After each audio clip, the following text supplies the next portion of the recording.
Hello all you friends and welcome to another episode of Intl-o-Q. In this episode, we shall explore the crucial question which is burning our country at this point of time. Is the Rafale deal a scam?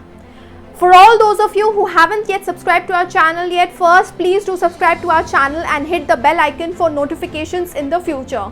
So without wasting much time, so let us fire away our topic of is the Rafale deal a scam. We have made this video in two parts where we shall first explore the history of Dassault Rafale, like why was Rafale selected in the first place, and then we shall explore like why the Congress government is alleging that this particular deal was actually a scam. So let us start the topic. Now, Rahul Gandhi's, the leader of opposition's latest salvo at the BJP government is that why is Prime Minister Narendra Modi not allowing a joint parliamentary committee probe into the Rafale deal? According to him, it might be because of a guilty conscience or because the Prime Minister wants to save a friend. Now, who is that friend actually? Before that, let us first try to understand the history of the Rafale deal. Okay, let us first start the video by exploring like why did India feel the need for new fighter jets? And why exactly was Dassault Rafale chosen? So for that, let us go a bit back in history.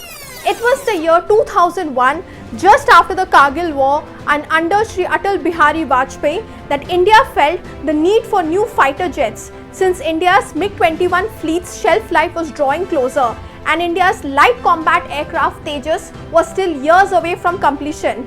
For your information, Tejas was inducted into the Indian Air Force in the year 2016. So who were Dassault's competitors? The main competitors of Dassault Rafale were Russia's MiG-35, American Lockheed Martin F-16, Swedish Saab JS-39 Gripen, the Boeing F-18 and Eurofighter Typhoon. Now Eurofighter Typhoon and Dassault emerged as the lowest bidders in 2007. 5 years later, Dassault emerged as the lowest bidder over Eurofighter Typhoon, and in 2014, HAL or rather Hindustan Aeronautics Limited and Dassault have signed a work share agreement. But why the 7-year gap from 2007 to 2014? Well, these are questions best answered by the Congress government, but what exactly was this work share agreement? Well, this work share agreement was for 126 jets at a price of around 10.45 billion euros. Out of which 18 jets would be imported in flyaway condition and 108 jets would be manufactured by Hindustan Aeronautics Limited with technological assistance from Dassault Rafale. So what exactly changed in 2014? Well, my friends, the entire political landscape of India changed.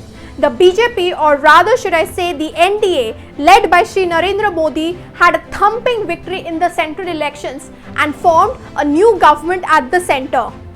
The then Defence Minister, late Shri Arun Jaitley ji, said that considered decision would be taken on the Rafale deal. Eurofighter Typhoon makes a last-ditch attempt by offering a 20% cut in price, but that fails to convince the BJP government. Okay, fast forward to 2015. Prime Minister Shri Narendra Modi visits Paris and a new Rafale deal is signed via an intergovernmental agreement. Well, by then, our Defence Minister had changed and the new Defence Minister Manohar Parrikar says that the 126 jets deal is now dead and a new deal has been signed via which 36 Rafale fighter jets would be imported by India at a price of 8.7 billion euros. So the question in your mind may be that for 126 jets we were paying 10.45 billion euros and for this new deal we are paying 8.7 billion euros for just 36 jets. Why the sudden change? Well, as per the then Defence Minister, it was said that there were some modifications made in the Rafale jets. What were these modifications? Well, the modifications were the helmet mounted displays and the new weapons pack which had been included. Now, what weapons pack, you might ask, and why are these new weapons packs so expensive? Because if we take into consideration the 126 jet deal at that price of 10.45 billion euros and as per the new deal for 36 jets if we are paying 8.7 billion euros, then as per the per price jet deal, we can say that for 126 jets as per the new deal, we would be paying almost 30.45 billion euros. The 3 times jump in price was just for weapons and for some modifications. Well, these weapons, my friend, were no ordinary weapons. These weapons outclass even the bestest of the American weapons. What were these weapons, you say?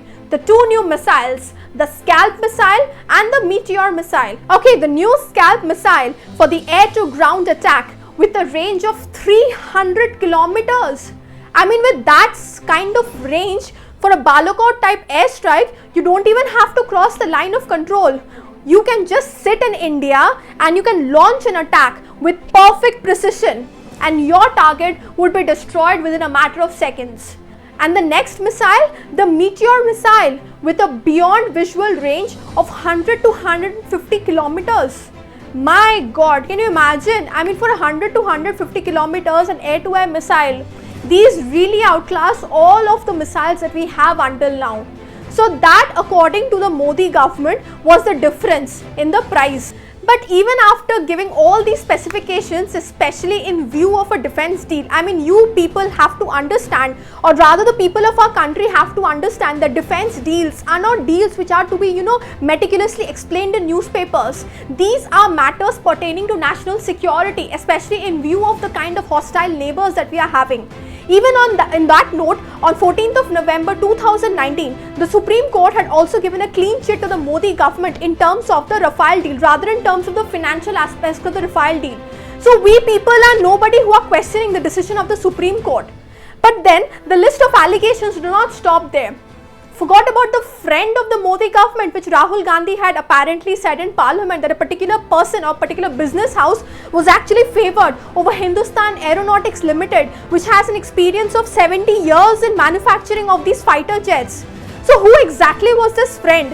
Who exactly was this person who had basically no experience in the manufacturing of fighter jets and yet was awarded one of the most expensive defense deals in the history of the Indian country?